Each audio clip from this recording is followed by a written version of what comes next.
Ricky Rendazzo, and I'd like to introduce my band, The Flash.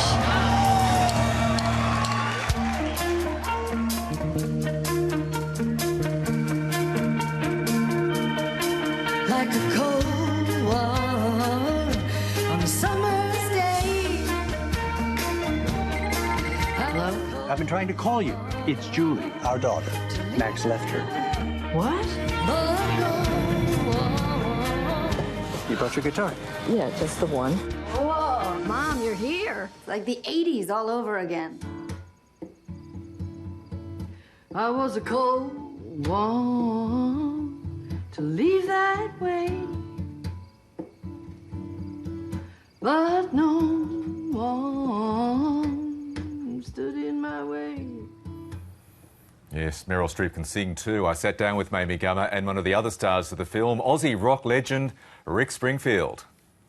Mamie, Rick, good morning. Good morning. Mamie, you've got a decade of stage and TV under your belt. This is your first major film role, and the character you play, Julie, is, it's fair to say, rather complicated. She just separated from her husband, and she's a seriously mixed-up unit. How challenging is that for an actress to step into such a role? It was not. Maybe ought to have been more challenging than it was, but it was alarmingly easy to kind of tap into how nuts and volatile she is. I think that as an actress, every actress wants to play, you know, Lady Macbeth or Ophelia. You always want to play the crazy girls. So I got to do that. She's not just crazy. I mean, she spends a chunk of the film in ratty pyjamas, unwashed hair, railing against the world. Is it liberating to strip off that notion of Hollywood glamour and just get down and dirty as an actress? It is, yeah, deeply. To be able to, like, focus on actually the story and the person and the struggle that she's going through, rather than, you know, if my Spanx are showing or whatever. Have the hair people coming in to make you look worse. Right? Yeah. Now, Rick, you play Greg, the guitarist in Flash, and the love interest of the lead character, who we'll get onto in just a moment. Obviously, a great role for you. How did that role come about? You have a long career in acting as well as in singing. It's not their job to love you. It's your job to love them. Right. Well, Jonathan Demme, our director, was looking for someone who could really play guitar, because he wanted the guy to be a bit of a shredder and also act, and to be able to work in both, you know, areas. And it was just an audition, you know. They wanted to they'd seen film on me, I guess, so they knew that I could act, but they'd had a couple actors come in and say, yeah, I can play guitar, and great actors, but, you know, get up there and, well, no, I really can't.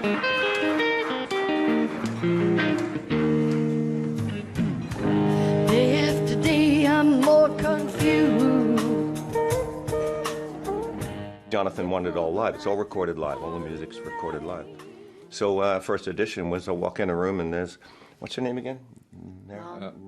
Mom. That's There's right. Mom standing there with the guitars on her, and, you know, and we got up and jammed. Now, let's get on to Mom. Meryl Streep, challenging enough to take on this really complicated role, but how intimidating was it to act with and against your mum, one of the most famous actresses in the world? Well, I've been acting up against her for a long time. Acting up. Yeah, that's right. Which is what I do, I guess, in the film. But it was startling and kind of bewildering the very first day, to feel like I wasn't in the way of the shot, and that I had a rightful place in that frame.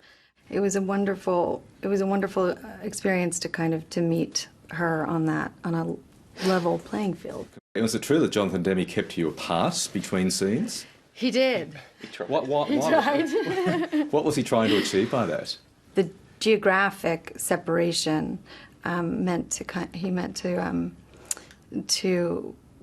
sustain that strain, you know, that exists between the characters. And he told her that this was his design, but he didn't tell me that. So that fed into my characters feeling, you know, kind of pissed off and Alienated. yeah.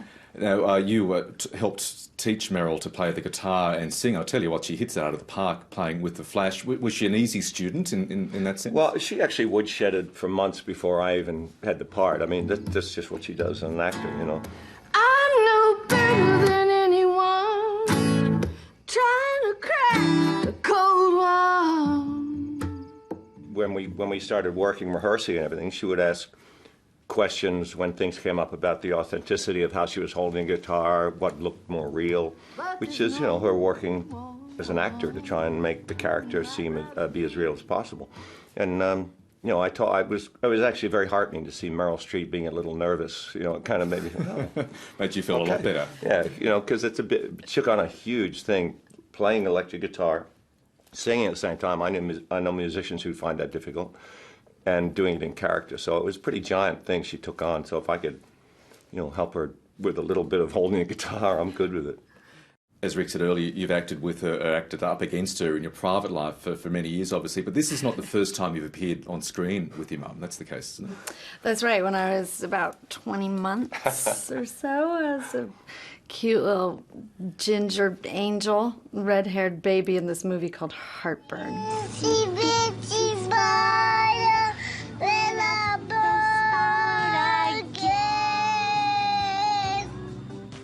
But I don't have any memory of it. So this really felt like, to me, it felt like the first time. Mm. Now, Rick, you have a long career in acting. You've played Noah Drake for many years in General Hospital, True Detective. Do you see yourself now more as an actor than a singer? I've never really felt that I had to pick either one. It all comes from the same core, you know. It's there's no real hard line between them. I don't go, okay, well, now I'm not a musician, now I'm acting. Rick, it was in the 70s that you moved away from Australia to forge this very successful career. Do you at times miss Australia? Do you have pangs for home? Yeah, totally. I still do. You know, I mean, my mom's here. My first night away from home, I spent in Honolulu in a hotel writing a postcard to my parents, and I remember tears dropping out of the postcard, thinking, I think I've just made the worst mistake I could have made in my life. You know, it's been very difficult. It wasn't, you know, I mean, I went to America and had one hit, was Speak to the Sky, and then really nothing, you know, for 9 years. And I was by myself for a lot of that. It was pretty tough.